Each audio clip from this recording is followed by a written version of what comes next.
Et on est de retour, Luc, pour parler justement des développements dans la Ligue de Midget 3A, où la saison régulière est terminée. Je pense qu'on est rendu là, aux demi-finales, si je ne me trompe pas. Exactement, demi-finale dans le circuit Yannick Lévesque.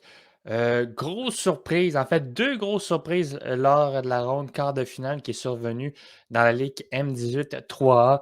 Les Estacades de Trois-Rivières se sont fait montrer la porte des séries éliminatoires de la Coupe Jimmy Ferrari en 3 petites rencontres. Le Rousseau Royal de Laval-Montréal qui a littéralement surpris l'une des 3 meilleures formations en saison régulière.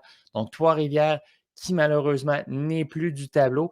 L'autre grande surprise, et je l'avais mentionné il y a 2 semaines, il y a 2 semaines, il faudra surveiller énormément le Phoenix du collège Esther Blondin, puisqu'ils avaient obtenu une passe gratuite en ayant remporté le Challenge CCM au Saguenay au mois de décembre. Eh bien, ils ont réussi l'impossible. Ils ont éliminé les Vikings de Saint-Eustache en 3 rencontres également.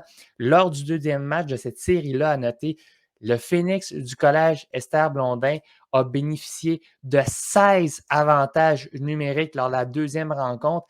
Et quoi de plus qu'en plus, cette équipe-là a marqué ces 4 buts les a marqués en avantage numérique. Donc, on a vu vraiment une série qui a été difficile pour les Vikings de Saint-Eustache et le Phoenix du collège Esther Blondin, donc, qui passe en demi-finale. Les Chevaliers de Lévis, eux, qui, sans trop de surprise, ont fait qu'une bouchée des Gaulois de Saint-Hyacinthe. Vraiment, Lévis qui est littéralement en feu en vue de la ronde demi-finale. En somme, à quoi que ça ressemble?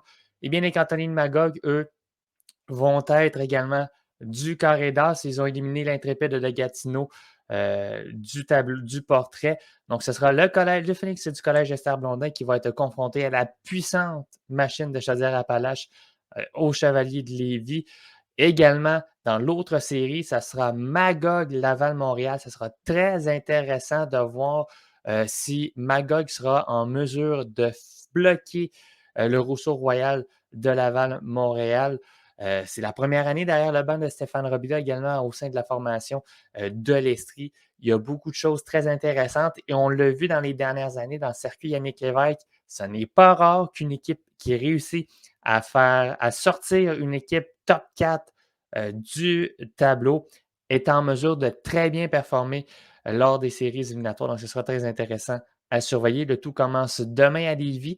Vendredi, ce sera également le premier match à Magog pour la série le Rousseau Royal de Laval-Montréal.